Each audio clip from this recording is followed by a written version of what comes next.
Video like जरूर कर लीजिए और ऐसे वीडियो लगातार फ्री में पाने के लिए चैनल को तुरंत सब्सक्राइब कर लीजिए और बेल आइकन को जरूर टैप कर लीजिए ताकि आगे भी सारे वीडियो आपको मिलते रहे। यूट्यूब में फॉलो करते हैं तो प्लीज ये वाला फ्री टेलीग्राम चैनल जरूर ज्वाइन कर लीजिएगा। सारे नोटिफिकेशन सारे अपडेट यहीं पे आते हैं, ध्यान रखिए। ऐसा आप सब लोगों को पता है कि यूपी पीसीएस की बात हो गई, आरओ की बात हो गई, किसी भी वनडे एग्जाम की बात हो गई, जो सबसे बेस्ट चैनल है यूट्यूब पर वो है स्टडी फॉर सिविल सर्विसेज। सो अगर आप तैयारी करना चाहते हैं बीपीएससी की, यूपी पीसीएस की, यूपी ट्रिपल एससी की या फिर ईपीएफओ की या फिर यूपीएससी की, तो इन सभी के लिए सबसे बेस्ट कंटेंट जो प्रोवाइड करता है that is study for civil services.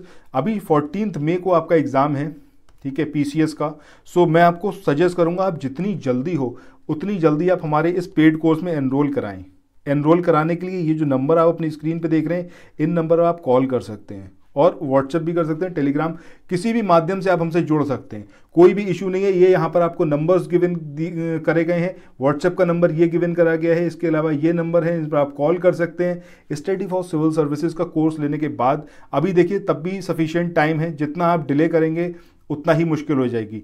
Study for civil services के मटेरियल से अगर आप पढ़ेंगे तो कुछ भी ऐसा है नहीं जो आपके एग्जाम में छूट जाए, आपसे सब कुछ कवर अप हो जाएगा। तो चलिए अब चलते हैं हम अपने आज के टॉपिक पर।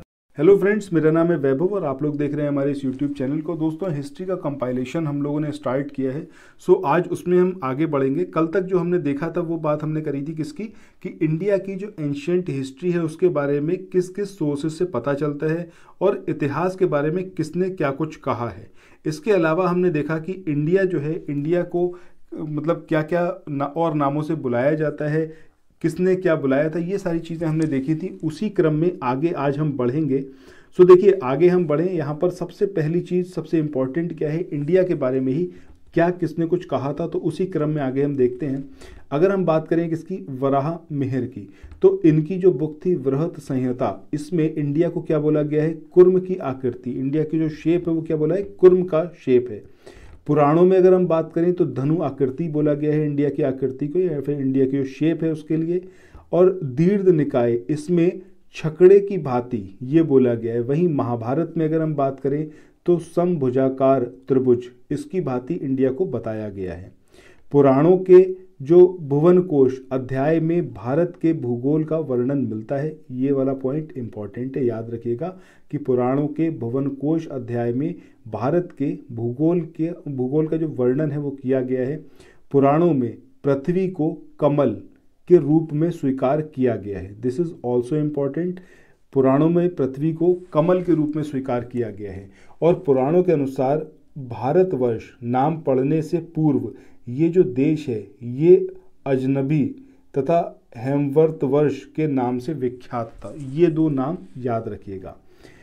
भारत प्रशस्ति, इसका उल्लेख पुराणों में मिलता है और इसमें वर्णित है कि भरत मुनि कर्म भूमि है तथा स्वर्ग भोग भूमि है। ठीक है, भारत की जो भूमि है वो कैसी है, कर्म भूमि है और स्वर्ग भोग भूमि है। भारत का वर्णन the epitome of the world के रूप में भी किया गया है। स्मिथ ने क्या बोला भारत को, स्मिथ ने भारत को एटाइमोलॉजिकल म्यूजियम कहकर संबोधित करा। This is one of the important point, जरूर याद रखिएगा। एग्जामिनेशन में ऐसा आ जाएगा कि निम्न में से किसने भारत को एटाइमोलॉजिकल म्यूजियम कहकर बुलाया, उसमें आपको ये नाम याद रखना है किसका, स्मिथ का। इसके बाद आगे हम देखें तो भारतवर्ष अर्थात भरतों यानी कि भरत जो कबीला था उसके लोग, इनका देश, और भरत नामक एक प्राचीन राजवंश के नाम पर इस देश को भारतवर्ष कहा गया। भरत भारत के पहले चक्रवर्ती सम्राट थे। आई होप आप सबको ऑलरेडी पता होगा। चक्रवर्ती सम्राट की परिभाषा का मतलब क्या है, तो कौटिल्य के अर्थशास्त्र में इससे रिलेटेड परिभाषा मिलती है। कौटिल्य के अनुसार हिमालय से लेकर समुद्र तक 1000 योजन विस्तार वाला जो भाग चक्रवर्ती राजा का शासन क्षेत्र होता है। ठीक है, सो चक्रवर्ती जो ये शब्द है, चक्रवर्ती सम्राट, इसका मतलब क्या है, 1000 योजन विस्तार वाला जो क्षेत्र है, जो भाग है, वो मतलब हिमालय से लेके और समुद्र तक का, उसी को क्या बोला जाता है, चक्रवर्ती बोला जाता है। ठीक है, इसके बाद आगे हम देखते हैं तो यूनानियों की बात करें तो यूनानियों ने हमारे देश को क्या बोला, इंडिया कहकर बुलाया है। ये इंपॉर्टेंट पॉइंट है, याद रखिएगा। सर्वप्रथम इंडिया जो ये नाम है इसका प्रयोग कब हुआ, 6ठी शताब्दी ईसा पूर्व में इतिहास के जनक नाम से विख्यात, जिनका नाम क्या था, हेरोडोटस, ठीक है, इनके द्वारा किया गया। उसके बाद में इंडिया शब्द का प्रयोग किसने करा, मेगास्थनीज ने किया। इसका नाम भी याद रखिएगा, सबसे पहले हेरोडोटस ने नाम यूज करा इंडिया, उसके बाद मेगास्थनीज ने करा, ठीक है। हेरोडोटस द्वारा वर्णित इंडिया से केवल सिंधु और उसके डेल्टा का जो क्षेत्र था सिर्फ उतना ही पता चलता, उसी का बोध होता था। लेकिन जब मेगास्थनीज की बात करें तो इन्होंने जब इंडिया का वर्णन किया तो इन्होंने संपूर्ण भारतीय उपमहाद्वीप का मतलब बारे में बताया, उसका बोध होता है इनके द्वारा वर्णित इंडिया से। जो चीनी थे, ठीक है, चाइना वाले थे, इन्होंने भारत को यीनतू, ठीक है, ये नाम जरूर याद रखिएगा, यीनतू ये कहा। और सर्वप्रथम झांग कियान या फिर चांकियन, इन्होंने शेन टू शब्द का प्रयोग किया था, जो कि वास्तव में सिंधु नदी का चीनी रूप है। इसके बाद हिंसांग की बात करें तो हिंसांग ने भारत को हीनतू यानी कि चंद्रमा कहकर संबोधित किया था। और इत्सिंग ने भारत को क्या बोला, आर्य देश या और ब्रह्म राष्ट्र कहकर पुकारा था, ठीक है। सो इत्सिंग ने क्या बोला, आर्य देश और ब्रह्म देश।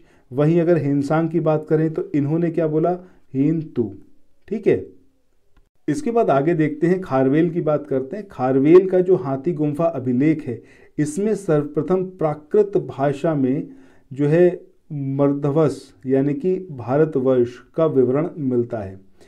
एक प्रदेश के रूप में सबसे पहले भारत का वर्णन परणी की जो अष्टाध्यायी है, ये आपको जरूर याद रखना है, यहाँ पर किसकी बुक कौन सी है, तो अष्टाध्यायी किसकी बुक है, परणी की है, ठीक है, उसमें मिलता है। वहीं मनुस्मृति और भागवत पुराण, इसमें भारत को देव निर्मित देश कहा गया है, ठीक है। तो पुराणों में तो ऑब्वियस सी बात है कहा ही जाएगा, तो भागवत पुराण में ये चीज़ बोली गई, मनुस्मृति में भी ये चीज़ बोली गई है कि ये जो भूमि है इसको देवताओं ने बनाया है सीधे, ठीक है। इसके बाद सोमदेव सूर्य की हम बात करें तो इनके नीति वाक्यामृत में सर्वप्रथम भारतवासियों के अर्थ में भारतीय शब्द का जो है वो यूज किया गया है।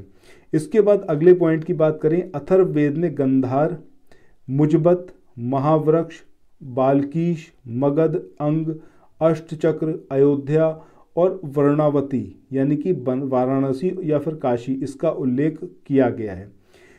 भारत में प्राचीनतम ऐतिहासिक खगोलविद जिनका नाम क्या है, आर्यभट्ट था। और सर्वप्रथम इन्होंने ही बताया कि पृथ्वी कैसी है, गोल है और अपनी धुरी पर ये चक्कर लगाती है, ठीक है। तो ये सारी बातें आपको कहीं और नहीं मिलेंगी, इसीलिए मैंने आपको बिल्कुल वीडियो के स्टार्टिंग में बोला था कि आपको स्टडी फॉर सिविल सर्विसेज का जो कोर्स है पीसीएस के लिए, आरओ के लिए और बीईओ के लिए, इसमें जितनी जल्दी हो उतनी जल्दी एनरोल करवाइए, क्योंकि ये सारा डेटा आप कहीं भी खंगालेंगे, किसी भी बुक में देखेंगे आपको नहीं मिलेगा। बट जब एग्जाम आप देंगे ना, तो एग्जाम में यहीं से क्वेश्चन सीधे सीधे बन के आएंगे और उस मोमेंट पे आपको लगेगा कि यार मुझे पहले से ही ज्वाइन करना चाहिए था। इसीलिए मैं आप लोगों को बोल रहा हूँ कि अगर आप लोग सीरियस एस्पिरेंट है और आप चाहते हैं आप अपनी सफलता को सुनिश्चित करना, तो आप जल्दी से जल्दी स्टडी फॉर सिविल सर्विसेज के इन कोर्सेज में एनरोल कराएं। Thank you so much. फिर मिलते हैं नेक्स्ट वीडियो में, बाय बाय।